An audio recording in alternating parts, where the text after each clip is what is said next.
ಬೆಳಿಗ್ಗೆ ಬೆಳ್ತಂಗಳಿ ತಾಲೂಕು ಸಂಬಂಧಪಟ್ಟಂಗೆ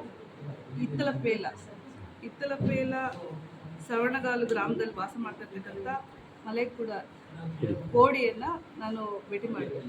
ನಮ್ಮ ಏನು ಕುದುರೆಮುಖ ರಾಷ್ಟ್ರೀಯ ಅಭಯಾರಣ್ಯ ಏನು ಬರ್ತದೆ ಆ ಒಂದು ವ್ಯಾಪ್ತಿಗೆ ಸಂಬಂಧಪಟ್ಟ ಹಾಗೆ ನಾವು ವಿಸಿಟ್ ಮಾಡಿದ್ವಿ. ಆ ಸಂದರ್ಭದಲ್ಲಿ ಮೂಲಭೂತ ಸೌಕರ್ಯಗಳು, ವಿದ್ಯುತ್ ಇರ್ಬೋದು, ರಸ್ತೆ ಇರ್ಬೋದು, ಅವರು ದಾಟಿ ಹೋಗ್ತಕ್ಕಂಥ ಜಾಗದಲ್ಲಿ ಬ್ರಿಡ್ಜ್ ಸರಿಯಾಗಿಲ್ಲ. ಮಳೆ ಬಂದಾಗ ಅಲ್ಲಿ ವಾಸ ಮಾಡ್ತಿರ್ತಕ್ಕಂಥ ಜನತೆ ನಗರ ಪ್ರದೇಶಕ್ಕೆ ಹೋಗಬೇಕು ಅಂದರೆ, ಇಲ್ಲ ಮಕ್ಕಳು ಶಾಲೆಗೆ ಹೋಗಬೇಕು ಅಂತಂದರೆ ಆ ಬ್ರಿಡ್ಜ್ ಮುಖಾಂತರನೇ ಹಾದು ಹೋಗಬೇಕು. ಅಂಥ ಒಂದು ಸಂದರ್ಭದಲ್ಲಿ ಸಾಕಷ್ಟು ಅನಾಹುತಗಳಾಗಿರ್ತಕ್ಕಂಥದ್ದು ನಮಗೆ ಈ ದಿನ ಅವರು ಗಮನಕ್ಕೆ ತಂದಿದ್ದಾರೆ. ಹಾಗಾಗಿ ಎಲ್ಲ ನಮ್ಮ ಸಮಾಜ ಕಲ್ಯಾಣ ಇಲಾಖೆ ಒಳಗೊಂಡಂತೆ ಸಂಬಂಧಪಟ್ಟ ಫಾರೆಸ್ಟ್ ಡಿಪಾರ್ಟ್ಮೆಂಟು ಮತ್ತು ಏನು ತಾಲೂಕು ಆಡಳಿತ ಇರ್ಬೋದು, ತಹಸೀಲ್ದಾರ್ ಅವರು ಇರ್ಬೋದು, ಮತ್ತು PWD ಇರ್ಬೋದು, ಮೆಸ್ಕಾಂ ಅವರು ಇರ್ಬೋದು, ಎಲ್ಲ ಇಲಾಖೆಯನ್ನು ಕರೆದು ಕ್ರಮಕ್ಕೆ ನಾನು ನಿರ್ದೇಶನ ನೀಡಿದ್ದೇನೆ. ಮತ್ತು 8ನೇ ತಾರೀಕು DC ಕಚೇರಿನಲ್ಲಿ ಪ್ರಗತಿ ಪರಿಶೀಲನಾ ಸಭೆ ಮತ್ತು ಸಮಾಲೋಚನಾ ಸಭೆ ಇದೆ. ಆ ಸಬ್ಜೆಕ್ಟ್ಗಳನ್ನೆಲ್ಲ ತಂದು ಪರಿಹಾರ ಕೂಡ ಕಟ್ಕೊಳ್ಳೋ ಕೆಲಸವನ್ನು ನಾವು ಮಾಡ್ತೇವೆ. ಹಾಗೆಯೇ ಅದಾದ ನಂತರ ಸುಳ್ಯದಲ್ಲಿ ಇರ್ತಕ್ಕಂಥ ನಮ್ಮ ಸಮುದಾಯ ಪಂಜ ಗ್ರಾಮದಲ್ಲಿ ಕೂಡ ಭೇಟಿ ಮಾಡಿ ಅಲ್ಲಿ ಕೂಡ ಕೊರಗ ಮತ್ತು ಮಲೆ, ನಾವು ಕೊರಗ ಅವರ ಸಮುದಾಯಗಳ ಕಾಲೋನಿಯನ್ನು ಭೇಟಿ ಮಾಡೋದು ಇರಲಿಲ್ಲ. ಆದರೂ ಸಹ ಕೊರಗ ಸಮುದಾಯದವರು ಮತ್ತು ಮಲೆ ಸಮುದಾಯದವರು ಎಲ್ಲರೂ ಮಹಿಳಾ ಸಮುದಾಯದವರು ಅವರು ಸಹ ಇವತ್ತು ನಮ್ಮ ಪಂಚಾಯಿತಿ ಕಾರ್ಯಾಲಯದ ವ್ಯಾಪ್ತಿಯಲ್ಲಿ ಬಂದು ಇವತ್ತು ಅವರ ಕುಂದುಕೊರತೆಗಳನ್ನು ಕೇಳಲಾಯಿತು.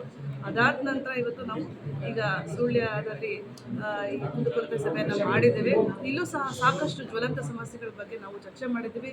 ಇಲಾಖಾ ಅಧಿಕಾರಿಗಳಿಗೂ ಸಹ ಕಠಿಣವಾದ ಮತ್ತು ಸೂಚನೆಯನ್ನು ನೀಡಿ ಕಾಲಕಾಲಕ್ಕೆ ಕ್ರಮ ತಗೊಂಡು ಕಾಲಮಿತಿಯೊಳಗೆ ಆ ಎಲ್ಲ ಸಮಸ್ಯೆಗಳನ್ನ ಬಗೆಹರಿಸುವ ನಿಟ್ಟಿನಲ್ಲಿ ಅವರು ಕಾರ್ಯವೈಖರಿಯನ್ನು ಮಾಡಬೇಕು ಅನ್ನೋ ಒಂದು ನಿರ್ದೇಶನವನ್ನು ನೀಡಿದ್ದೀನಿ. ಭಾಳ ನೋವಿನ ಸಂಗತಿ ಏನು ಅಂತಂದರೆ, ಕಳೆದ 12 ವರ್ಷದ ಹಿಂದೆ ಅಪ್ರೂವಲ್ ಆಗಿರ್ತಕ್ಕಂಥ ನಮ್ಮ ಅಂಬೇಡ್ಕರ್ ಭವನ ಇದುವರೆಗೂ ಕಾಮಗಾರಿ ಮುಂದುವರಿದಲ್ಲೇ ಶಿಥಿಲ ವ್ಯವಸ್ಥೆಯಲ್ಲಿ ಆಗಿರ್ತಕ್ಕಂಥದ್ದು. ಈಗಲಾದ್ರೂ ಸಹ ಅದನ್ನು ಮಾಡಿಕೊಡ್ಬೇಕು ಅನ್ನೋ ಮನವಿಯನ್ನು ಕೊಟ್ಟಿದ್ದರೆ ಖಂಡಿತವಾಗೂ ನಾನು ಮಾನ್ಯ ಸಮಾಜ ಕಲ್ಯಾಣ ಇಲಾಖೆ ಸಚಿವರೊಂದಿಗೆ ಈ ವಿಚಾರವಾಗಿ ಅವ್ರ ಗಮನಕ್ಕೆ ತೊಗೊಂಡು ಬಂದು ಆದಷ್ಟು ಬೇಗ ಈ ಸಮಸ್ಯೆಯನ್ನು ಬಗೆಹರಿಸಿ ನಮ್ಮ ಬಾಬಾ ಸಾಹೇಬ್ ಅಂಬೇಡ್ಕರ್ ಅವರ ಭವನವನ್ನು ಅತ್ಯಂತ ವಿಜೃಂಭಣೆಯಿಂದ ಉದ್ಘಾಟನೆ ಮಾಡುವಂಥ ಕೆಲಸವನ್ನು ಕಡ್ಡಾಯವಾಗಿ ಭಾಳ ಶೀಘ್ರದಲ್ಲಿ ನಾವು ಮಾಡ್ತೀವಿ ಅಂತ ಈ ಸಂದರ್ಭದಲ್ಲಿ ನಾನು ಹೇಳಲಿಕ್ಕೆ ಇಷ್ಟಪಡ್ತೇನೆ. ಆಗಲೇ ನಾನು ಭೇಟಿ ಮಾಡಿದ್ದೇನೆ.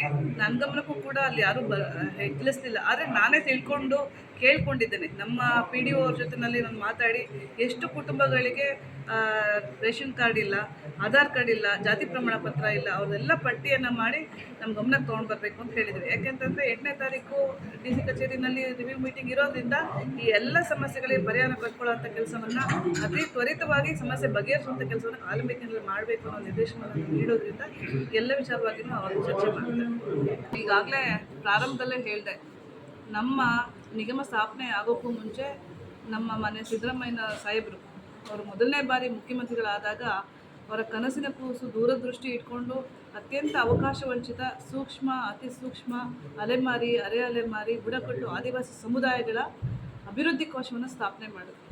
ಅಷ್ಟೇ ಅಲ್ಲದೆ 120 ಕೋಟಿ ಏಕಕಾಲದಲ್ಲಿ ಅನುದಾನವನ್ನು ಬಿಡುಗಡೆ ಮಾಡಿ ಸರ್ವತೋಮುಖ ಅಭಿವೃದ್ಧಿ ಆಗಬೇಕು, ಶೈಕ್ಷಣಿಕವಾಗಿ, ಸಾಮಾಜಿಕವಾಗಿ, ಔದ್ಯೋಗಿಕವಾಗಿ ಶಾಶ್ವತ ನೆಲೆಯನ್ನು ಕೂಡ ಕಲ್ಪಿಸ್ಕೊಟ್ಟು ಇವರು ಸಮಾಜದಲ್ಲಿ ಮುಖ್ಯವಾಗಿ ಬರಬೇಕು ಅನ್ನೋ ಒಂದು ದೂರದೃಷ್ಟಿಯಿಂದ ಈ ನಿಗಮವನ್ನು ಸ್ಥಾಪನೆ ಮಾಡಿರ್ತಕ್ಕಂಥದ್ದು.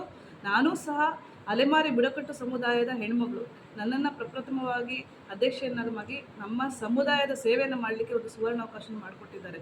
ಇಲ್ಲಿ ನಮ್ಮ ಸರ್ಕಾರ ಸಾಕಷ್ಟು ಸೌಲಭ್ಯಗಳನ್ನು ಮತ್ತು ಯೋಜನೆಗಳನ್ನು, ಅನುದಾನವನ್ನು ನಮ್ಮ ಈ ಬುಡಕಟ್ಟು ಸಮುದಾಯಗಳ ಅಭಿವೃದ್ಧಿಗೆ ಕೊಟ್ಟಿದೆ. ಆದರೆ ಕಾಲಕ್ಕೆ ಅದು ತಲುಪಿಸುವಂಥ ಕೆಲಸ, ಅನುಷ್ಠಾನ ಮಾಡುವಂಥ ಕೆಲಸವನ್ನು ಅಧಿಕಾರಿಗಳು ಇಚ್ಛಾಶಕ್ತಿಯಿಂದ ಮಾಡಬೇಕಾಗಿದೆ.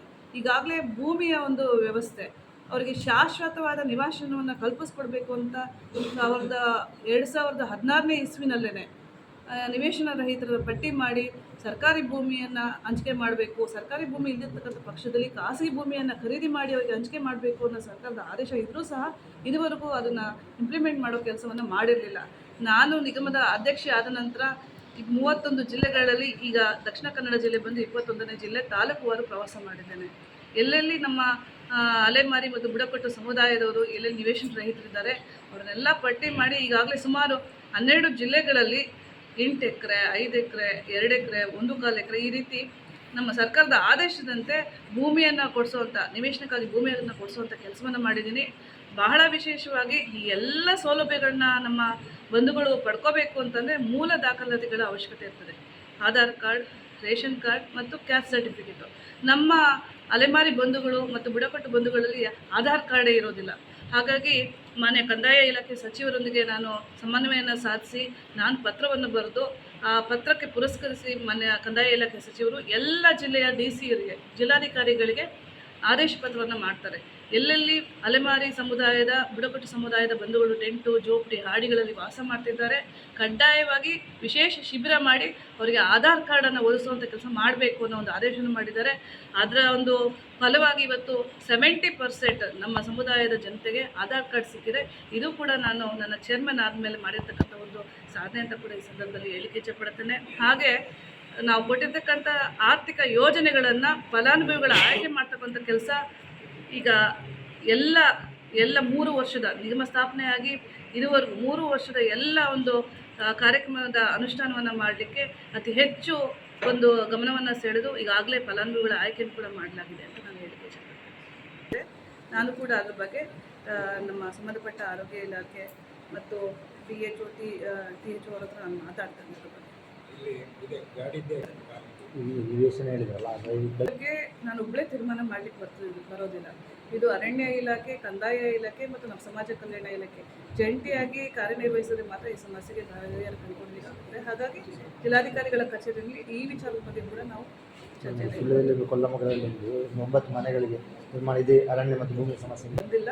ಆ ರೀತಿ ನಾನು ತಿಳ್ಕೊಳ್ತೀನಿ, ಅಧಿಕಾರಿಗಳಿಗೆ ತಿಳ್ಕೊಂಡು ಅದಕ್ಕೆ ಪ್ರಿಮಿಟಿವ್ ಟ್ರೈಬ್ಸ್, ಹೊರಗರ ಜನಸಂಖ್ಯೆ ನೋಡಿ ಅವರು ಸಾಮಾಜಿಕ ಮತ್ತು ನಾಗರಿಕ ವ್ಯವಸ್ಥೆಯಿಂದನೇ ದೂರ ಉಳ್ಕೊಂಡಿದ್ದಾರೆ. ನೋಡಿ, ಮೊದಲು ನಾವು ಆತ್ಮಸ್ಥೈರ್ಯನ ಕೊಡಬೇಕು. ಇದೆಲ್ಲರ ಜವಾಬ್ದಾರಿ, ನಾಗರಿಕರ ಜವಾಬ್ದಾರಿ, ಸರ್ಕಾರದ ಜವಾಬ್ದಾರಿ, ಸರ್ಕಾರಿ ಅಧಿಕಾರಿಗಳ ಜವಾಬ್ದಾರಿ, ಸಂಘಟನೆಗಳ ಜವಾಬ್ದಾರಿ, ವಿಶೇಷವಾಗಿ ನಮ್ಮ ಪತ್ರಿಕಾ ಮಾಧ್ಯಮದವರ ಒಂದು ಗುರುತರ ಜವಾಬ್ದಾರಿ ಕೂಡ ಆಗಿರ್ತದೆ. ಯಾಕಂದರೆ ಅವ್ರನ್ನ ಮುಖ್ಯವಾಗಿ ತರಬೇಕು ಅಂದರೆ ಅವ್ರದ್ದೇ ಆದ ಶೈಲಿನಲ್ಲಿ ಅವ್ರನ್ನ ಹಬ್ಕೊಂಡು ಮಾತೃವೃತ್ತಿಗಳಾಗಿ ಅವರಿಗೆ ತಿಳುವಳಿಕೆ ಕೊಟ್ಟು ಎಲ್ಲ ಸೌಲಭ್ಯಗಳನ್ನು ತಪ್ಪಿಸುವಂಥ ಕೆಲಸ ಎಲ್ಲರೂ ಒಟ್ಟಾಗಿ ಮಾಡಬೇಕಾಗಿದೆ. ಹಾಗಾಗಿ ಆ ನಿಟ್ಟಿನಲ್ಲಿ ನಾವಂತೂ ನಮ್ಮ ನಿಗಮದ ವತಿಯಿಂದ ಹಗಲಿರುಳು ಅವ್ರ ಪರವಾಗಿದ್ದೀವಿ ಅಂತ ನಾನು ಹೇಳಲಿಕ್ಕೆ